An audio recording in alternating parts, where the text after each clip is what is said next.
दिल करता है इस बच्चे को मार दें, यानी कि इस हद तक ये सीरियस भी हो जाता है, पोस्टमार्टम साइकोसिस कहते हैं। बच्ची पैदा हुई हो तो ये चीज़ हमारे यहाँ हमारे कल्चर में ज़्यादा एग्रीवेट हो जाती है। इस दौरान बच्चे को ना दूध नहीं पिलाना, ये एक और मसला खड़ा हो जाता है जब हम एंटी डिप्रेसेंट्स देते हैं। बिस्मिल्लाहिर्रहमानिर्रहीम। मेरा नाम डॉक्टर मोहम्मद हारिस खान बरकी है। अल्लाह के फजल से लाखों का साइकियाट्रिक और सर्जन कोच हूँ। अगर आप लोगों ने मेरे से कंसल्टेशन लेनी है तो स्क्रीन पे दिए हुए नंबर के ज़रिए आप कंसल्टेशन ले सकते हैं। तो मेरा आज का टॉपिक है पोस्टमार्टम डिप्रेशन। हमने अक्सर देखा है कि जब बच्चा पैदा होता है, बच्चे की पैदाइश होती है, तो उसके बाद औरत के मूड में एक बहुत बड़ी स्विंग आती है और ये बिल्कुल नॉर्मल भी है। इसे हम मैटरनल ब्लूज़ कहते हैं। ये अक्सर लोगों में एक दो हफ्ते के बाद जो है वो ठीक हो जाते हैं, लेकिन बाज़ औक़ात ये एक बीमारी की शक्ल भी इख्तियार कर लेते हैं जिसे हम कहते हैं पोस्टमार्टम डिप्रेशन।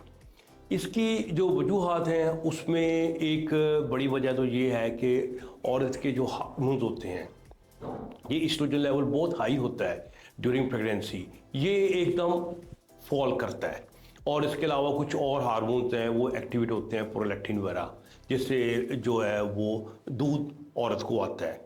तो जब इतनी बड़ी चेंज आ जाती है तो उसकी वजह से एक डिप्रेशन स्टार्ट हो सकता है। इसके अलावा कुछ औरत के अंदर अगर पहले कोई ऐसी हो डिप्रेशन की हिस्ट्री उन औरतों में ज़्यादा होता ये है कि औरतें जो है इतनी ज़्यादा उदास हो जाती हैं, रो रही होती हैं, ज़िंदगी से बेजार हो जाती हैं, बच्चे की केयर नहीं कर पाती। यहाँ तक कि मेरे पास ऐसी पेशेंट भी आई हैं जो कह रही थी कि हमारा दिल करता है इस बच्चे को मार दें, यानी कि इस हद तक ये सीरियस भी हो जाता है, पोस्टमार्टम साइकोसिस कहते हैं।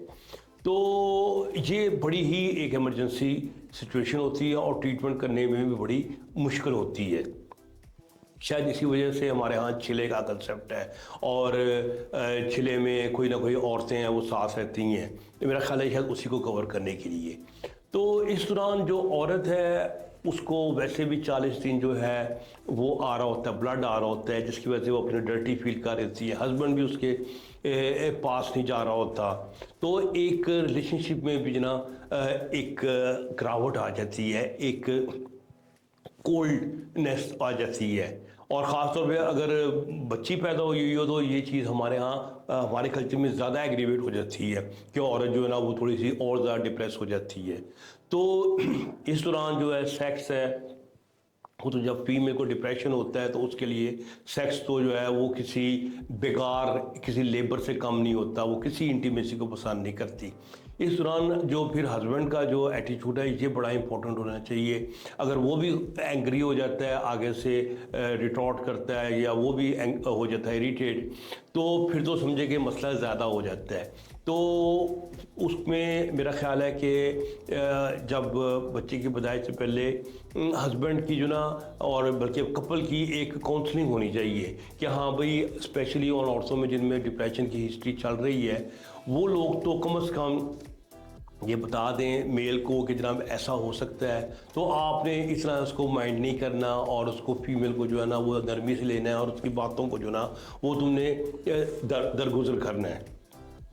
जहाँ तक ट्रीटमेंट का तल्लक है, इसके लिए तो हमारी जो मेडिकेशंस हैं, जो एंटी डिप्रेसेंट्स हैं, वो भी बड़ी अच्छे कॉम्बिनेशन में, आमतौर पे जो नॉर्मल रूटीन का जो डोज है वो तो ज़्यादा इफेक्टिव साबित नहीं होता, तो लेकिन इसलिए हमें स्ट्रॉन्ग मेडिसिन देनी पड़ती हैं। और फिर मसला ये भी आ जाता है कि फिर बच्चा होता है छोटा, तो हमने ये भी बताना होता है कि आपने इस दौरान बच्चे को ना दूध नहीं पिलाना, ये एक और मसला खड़ा हो जाता है जब हम एंटी डिप्रेसेंट्स देते हैं। तो इस वजह से सम टाइम रिलेशनशिप जो है वो बहुत ज़्यादा डिस्टर्ब हो जाती है। तो उम्मीद है कि अब मेरी इस वीडियो के बाद हस्बैंड्स को भी पता चलेगा कि किस तरह आपने इस सिचुएशन को हैंडल करना है, औरतों को भी पता चलेगा मेंटली तौर पे कि हाँ अभी हमने क्या करना है। तो उम्मीद है अब मैं आपको मेरी वीडियो पसंद आई होगी।